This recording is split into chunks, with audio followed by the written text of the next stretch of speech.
Tout d'abord, le nombre de conseillers du Conseil économique et social passe de 90 à 92.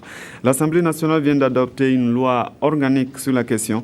La structure a aussi une autonomie de gestion financière. Les 88 députés présents ont voté la loi à l'unanimité.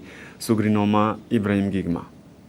À l'ouverture de la plénière, une information issue de la conférence des présidents tenue un peu plus tôt.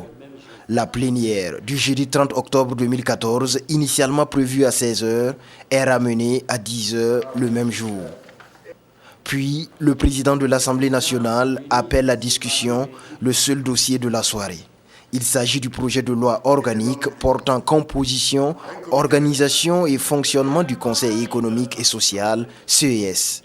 Les commissions en charge du dossier exposent les motifs et appellent la plénière à adopter le dit projet de loi. Ce sera chose faite et à l'unanimité des 88 votants du jour.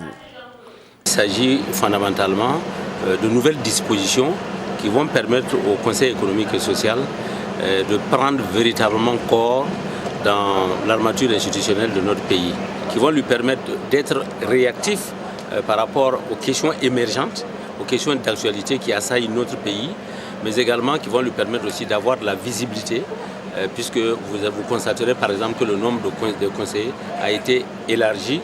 Le CES, désormais autonome dans sa gestion financière, ses conseillers jusque-là au nombre de 90 passe à 92.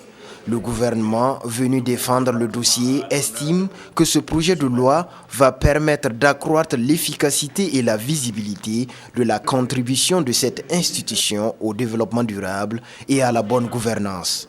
En rappel, le Conseil économique et social est un organe consultatif chargé de donner son avis sur des questions à caractère économique, social ou culturel portées à son examen par le président du Faso ou le gouvernement.